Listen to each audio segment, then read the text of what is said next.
Welcome once again to Lehto's Law. Here's Steve Lehto. I talk a lot about consumer lawsuits here, but I don't think I've talked much about this. Johnson & Johnson has been sued over whether there's a connection between the talc they sell and cancer among the people who've used it. And these lawsuits have been a real problem for them. At one point in time, they tried to get rid of these lawsuits in a bankruptcy court. That didn't quite work out. Some of the lawsuits have gone to trial. They've won a few. They've lost a few. A couple of the losses, though, were quite large. And so now they've decided to take a different angle on this.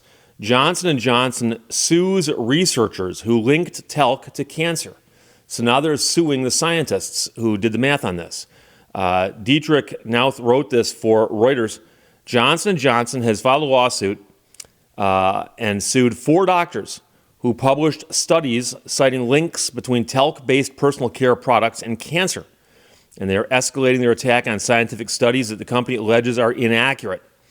Now, Johnson & Johnson's subsidiary, LTL Management, absorbed the company's talc liability in a controversial 2021 spinoff.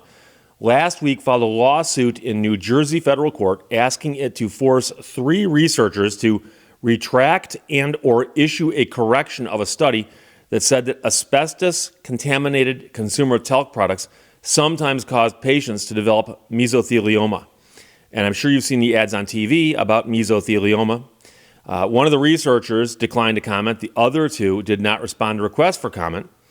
Lawyers who have represented the 3 researchers in similar litigation in the past declined to comment. So apparently these people have been sued before. Johnson & Johnson is facing more than 38,000 lawsuits alleging the company's talc products, including its baby powder, were contaminated by asbestos and caused cancers, including ovarian cancer and the mesothelioma. Johnson & Johnson is attempting to resolve those lawsuits, as well as any future talc lawsuits, through an $8.9 billion settlement in bankruptcy court. J&J says that its talc products are safe and do not contain asbestos. They stopped selling talc-based baby powder in favor of cornstarch-based products, citing an increase in lawsuits and misinformation about the talc product's safety. So they're saying, look, the stuff's perfectly safe. If we took it off the market, it was simply because it's costing us too much to leave it on the market. And if people think the stuff is unsafe for whatever reason, well, we got to deal with that. The company in 2021 began exploring bankruptcy as a potential solution to these lawsuits, which saw a mixed record at trial. They won several of the cases, but they also got hit with a $2.1 billion verdict in favor of 22 women who blamed their ovarian cancer on asbestos in the company's talc products. J&J said in a bankruptcy filing in April that the cost of the verdicts, settlements, and legal fees has exceeded $4 billion. And by the way, a lot of people are going to weigh in on this. I have no idea there's a connection between the two. I don't know. And the question is, can anyone know? And then, of course, can you know this to a degree of scientific certainty? Because that's the question that arises in court. And so I'm very curious to know what basis there is for suing the researchers. Because if the research was faulty, you think that would have come out in those cases that they tried. Because you have to be able to create the link in court. You can't just say, I did that, therefore that.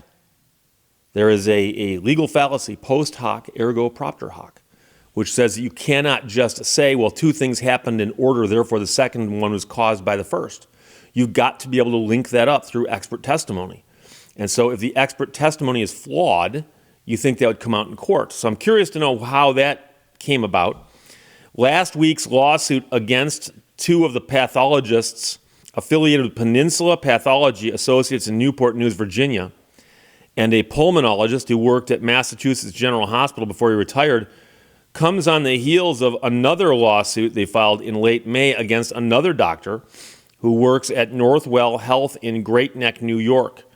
She published an article in 2019 studying 33 patients who said their only exposure to asbestos came from talc products, and the 3 other researchers followed up with a 2020 study of 75 similar patients. All 4 doctors have provided expert testimony in lawsuits against Johnson & Johnson, and their research has been cited in the lawsuits where they have not testified, according to the complaints. LTL, again, that's a spin-off company, said the researchers concealed the fact that some or all of the patients involved in their studies had been exposed to asbestos from other sources. Companies also asking the court to force the researchers to disclose the identities of the patients in their studies. The lawsuits allege product disparagement and fraud, among other claims. Meanwhile, a professor at the University of Southern California Gould School of Law said companies rarely file lawsuits over research they disagree with. It'll be very difficult for LTL to prove that the researchers intentionally harmed Johnson & Johnson's reputation, which is required for product disparagement cases in New Jersey. But the company may view the lawsuits as a way to discourage other researchers or reclaim the narrative about talc safety. When a litigant starts suing opposing experts, that's very aggressive. It sends a message that the gloves are off. One of the doctors involved in all of this has argued in court papers that this litigation would have a profoundly chilling effect on future medical research if the company is allowed to unmask patients in the hopes of publicly smearing them. Her court filings say that LTL's lawsuit was meant to attack and silence scientists, and that she has an ethical obligation to protect the identities of her research subjects. LTL's lawsuits allege that the doctor's research allowed them to collect millions of dollars from plaintiffs' lawyers to push a false narrative about Johnson & Johnson. The complaint against the doctor, for example, said she made a small fortune testifying as a paid expert in lawsuits, receiving over $3 million from her work on asbestos lawsuits. LTL alleged that another researcher also made more than $3 million testifying as a plaintiff's expert. The researchers could not immediately reach for comment, which I believe we mentioned earlier.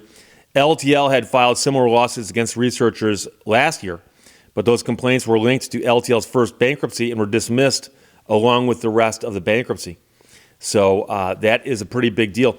And I'm going to let you know right now, and this is going to be an attempt on my part to actually point out both sides to an argument, even though, like I said, I don't know who's right here. I do not know. Have not studied this issue that closely. However, I can think of an example where this would have been a very dangerous thing. So, for instance, let's suppose the tobacco companies back in the 60s and 70s had decided to actually start suing the experts who claimed there was some wacky link between smoking cigarettes and lung cancer.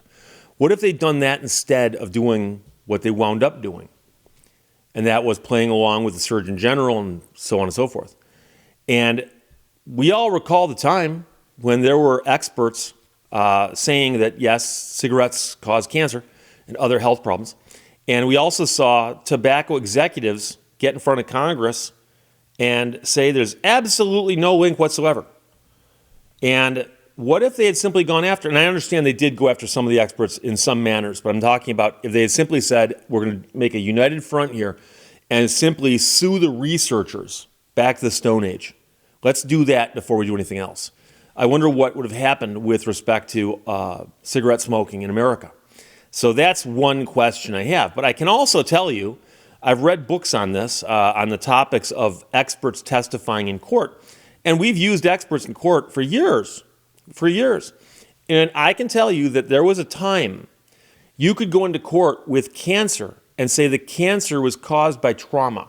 So, for instance, if you were involved in a car accident in a time before seat belts or shoulder harnesses or anything like that, and you hit your chest on the steering wheel, and a little while later you developed cancer in your chest. Or let's say you were at work one day and you got hit in the head by a box falling off a shelf, and you later developed brain cancer. There was a time when you could find experts who said, yeah, we've done studies on this. And if the body suffers some kind of impact, that can cause cancer. And so when that box fell off that shelf and hit the guy in his workplace, that was a workplace injury, but it caused his brain cancer. And so traumatic cancer was something that was talked about in court. Experts came in and testified, and juries awarded money. And years later, they realized, oh, that's not quite how that works. So there are two ends to this spectrum. And that is good science and what they call junk science. And I'm always leery about talking too much about that, because I know some people who will label pretty much any science they don't understand or they disagree with as junk science. But the traumatic cancer was one that was used in courts, and it's not used anymore because they now recognize that that's not accepted by the medical community in general. So I don't know. I am a little concerned when I see that they say that, oh yes, one study involved 33 patients and one study involved 75 patients.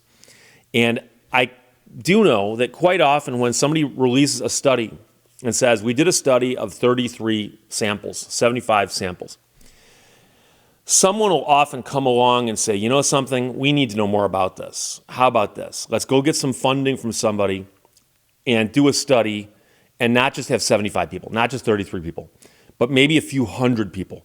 And instead of patients that come from one area, let's get patients from the whole country. Let's get patients from several countries. And so you can do that also. I don't know if those studies have been done or if they're being done right now. I'd be very curious to know about that.